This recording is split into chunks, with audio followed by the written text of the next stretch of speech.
நம் ஆண்டவர் இயேசு கிறிஸ்துவின் நாமத்தினால் மகிழ்ச்சியும் சமாதானமும் நம் அனைவரோடும் இருப்பதாக. மத்தேயு 11:25-30 முடிய. அவ்வேளையில் இயேசு, தந்தையே, விண்ணுக்கும் மண்ணுக்கும் ஆண்டவரே, உம்மை போற்றுகிறேன். ஏனெனில் ஞானிகளுக்கும் அறிஞர்களுக்கும் இவற்றை மறைத்து குழந்தைகளுக்கு வெளிப்படுத்தினீர். ஆம் தந்தையே, இதுவே உமது திருவுளம். என் தந்தை எல்லாவற்றையும் என்னிடத்தில் ஒப்படைத்திருக்கிறார். தந்தையை தவிர வேறு எவரும் மகனை அறியார். மகனும் அவர் யாருக்கு வெளிப்படுத்த வேண்டும் என்று விரும்புகிறாரோ அவரும் அன்றி வேறு எவரும் தந்தையை அறியார் என்று கூறினார். மேலும் அவர், பெரும் சுமை சுமந்து சோர்ந்திருப்பவர்களே, எல்லாரும் என்னிடம் வாருங்கள், நான் உங்களுக்கு இளைப்பாறுதல் தருவேன். நான் கனிவும் மனத்தாழ்மையும் உடையவன்.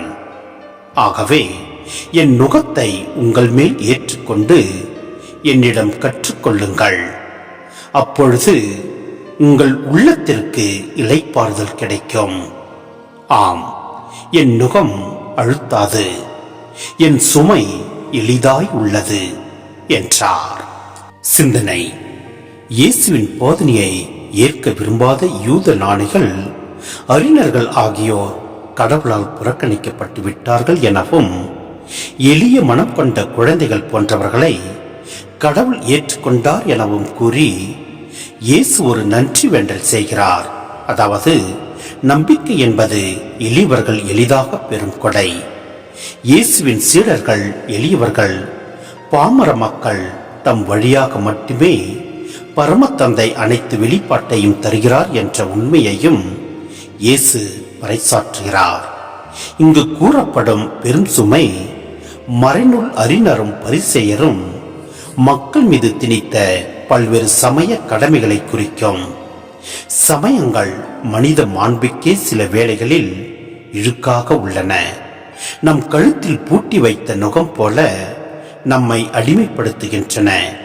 மாறாக இயேசுவின் இறையாட்சி கொள்கைகளை ஏற்போருக்கு அவை ஒரு புது நுகமாக இருக்கும்.